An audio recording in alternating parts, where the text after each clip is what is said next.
तो आप सब परीक्षित समान हैं। मैं तो आपको सबको परीक्षित के समान ही मोह कर रहा हूँ और इसलिए मेहनत कर रहा हूँ कि आप में चेतनता, जागरूकता पैदा हो। आपके अंदर जो गद्दारी पैदा हो गई है वो गद्दारी का बीज समाप्त हो।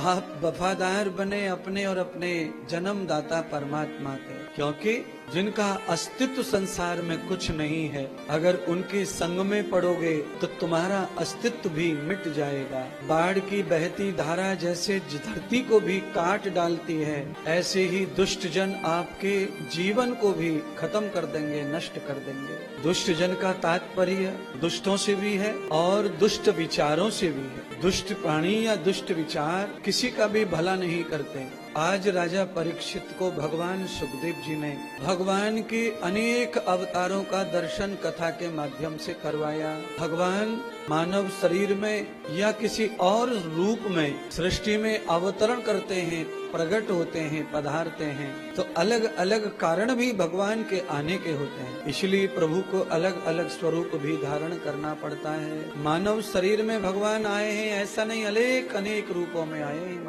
भगवान को सब शरीर प्रिय है, केवल मानव का ही नहीं। मानव का शरीर मानव के लिए सौभाग्यशाली है, बाकी भगवान के लिए सभी शरीर अच्छे हैं, क्योंकि माँ कितने भी काले पीले बच्चे को जन्म दे, माँ के लिए वो राजकुमार है। भगवान के लिए सब शरीर राजकुमार है। इसलिए भगवान ने सूकर का अवतार धारण किया, मछली का अवतार धारण किया, कछुए का अवतार धारण किया। ये सब अवतार भगवान ने इसलिए धारण किए कि कर्म और परिस्थिति अनुसार किसी भी शरीर में अगर जाना पड़े तो हमें पछताना नहीं है, उस शरीर का आनंद लेना है और उससे मुक्त होकर के मनुष्य के शरीर की ओर याचना करनी है, कामना करनी है, भजन करना है, स्तुति करनी है, कोशिश करनी है।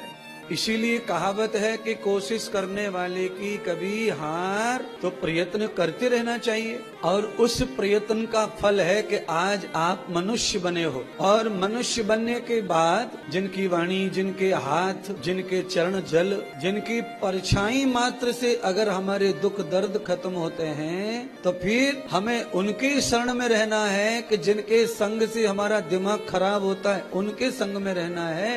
ये तो निर्णय कर लो, कम से कम महाकाल की नगरी में है तो तुम्हारे दिमाग की घंटी बजाने वाले के साथ संपर्क संबंध क्यों? किस बात का संबंध? तुम्हारी अंतर दिशा को जो अच्छा कर रहा है उसकी शरणागति रहो, चाहे वो देवता हो, महात्मा हो, कोई बगीचा हो, सरोवर हो, नदी हो, दुनिया का कोई भी प्राणी हो, जिसे पाकर हमारे दुख जाते हों, सुख पनपते हों, उधर जाइए, उधर सोचिए, उधर गाइए, उधर बजाइए। जहाँ जाते ही कष्ट, जहाँ जाते ही तकलीफ है, क्योंकि जिनकी बुद्धि वाणी में विचार अच्छे नहीं है, आलोचना भरी है, गंदगी भरी है, पाप भरा है, उनके संग में तुम्हारा कैसे भला होगा?